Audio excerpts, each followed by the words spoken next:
Assalamualaikum warahmatullahi wabarakatuh. Ismi Hakiki Rikza Irnani Al-Badri. An uridu an asyrah lakum anit ta'rif minal kalam al-khobari. Di sini kalam khobari sendiri terdiri dari dua kata, yaitu kalam dan khobar.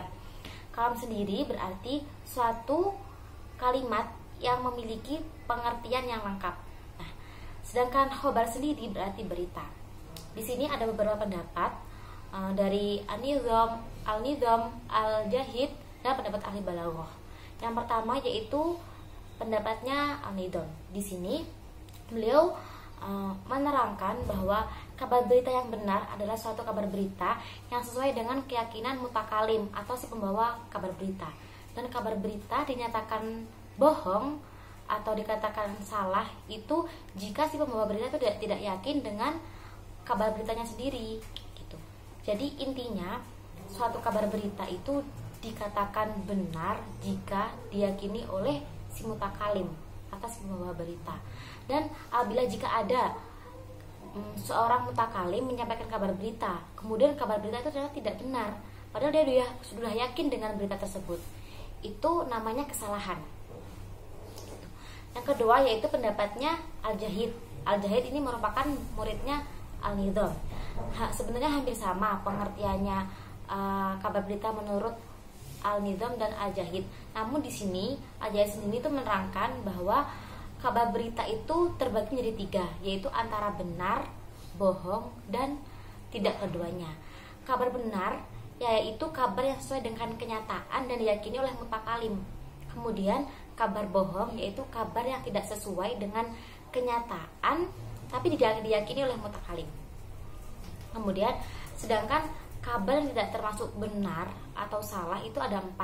Yang pertama yaitu kabar yang diyakini tidak sesuai namun ternyata sesuai kenyataan. Kemudian yang kedua, kabar tanpa diyakini namun sesuai kenyataan. Kemudian yang ketiga yaitu kabar yang diyakini sesuai namun ternyata tidak sesuai dengan kenyataan. Kemudian yang keempat yaitu kabar tanpa diyakini dan tidak sesuai kenyataan. Kemudian yang terakhir yaitu ada pendapatnya ahli balaghah. Di sini pengertiannya kalam khobari sendiri yaitu suatu kalimat yang kemungkinan mengandung berita benar maupun bohong dalam zatnya. Artinya kemungkinan suatu kabar berita itu dinyatakan benar atau bohong itu tidak tergantung mutakalim. Namun ukuran benar dan salah itu tergantung dengan kabar berita itu sendiri. Nah, karena ada kabar berita yang sudah mutlak benarnya seperti kalamullah, sabda Nabi, dan perkataan seperti air laut itu asin, langit itu di atas, bumi itu di bawah, seperti itu. Mungkin sekian pernyataan dari saya dan akan dilanjutkan oleh presentator selanjutnya. Tujuan kalam khobari yang pertama adalah faidatul khobar, yaitu menyampaikan suatu informasi kepada mukhatab di mana sebelumnya mukhatab belum mengetahui tentang informasi tersebut. Yang kedua adalah lazimatul faidah, yaitu menyampaikan suatu informasi kepada mukhatab bahwa mutakalim juga telah mengetahui tentang informasi tersebut. Yang ketiga ada izharud dha'fi, yaitu menunjukkan suatu ketidakmampuan. Yang keempat ada istirham atau isti'taf, yaitu menunjukkan permintaan belas kasihan. Yang kelima ada izharut tahassur atau izharut tahazzun, yaitu menyampaikan suatu kenistaan atau kesedihan. Yang keenam ada al-hathu 'alal jad, yaitu menyampaikan atau menunjukkan makna motivasi.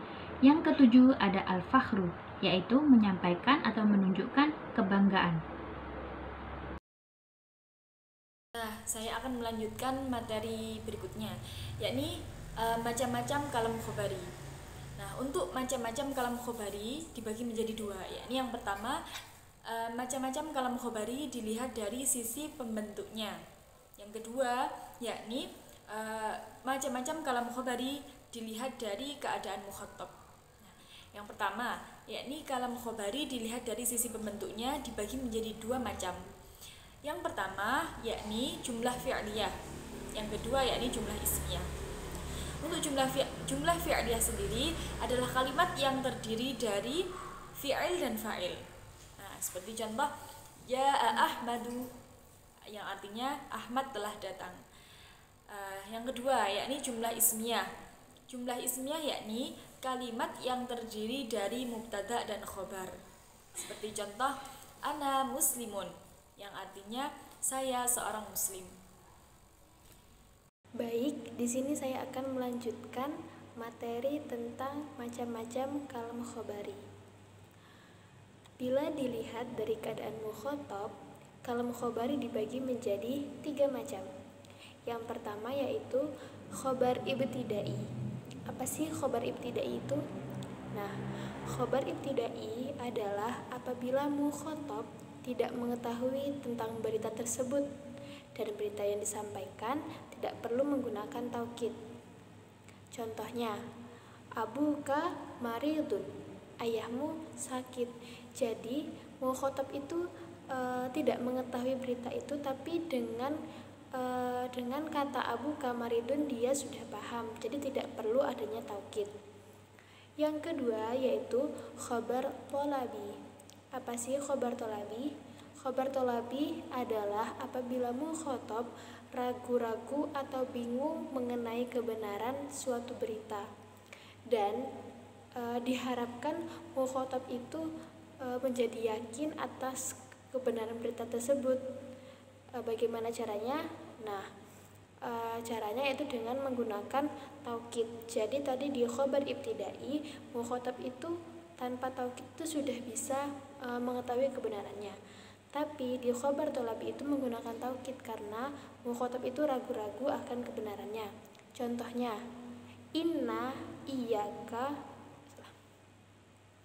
Contohnya, inna abaka maridun.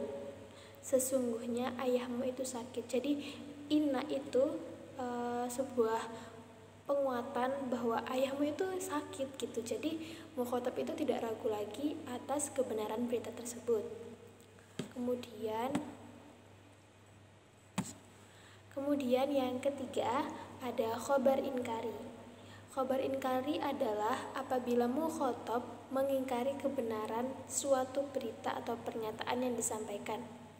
Dalam khobar inkari harus menggunakan taukid lebih dari satu, tergantung tingkat keingkaran mukhotob tersebut.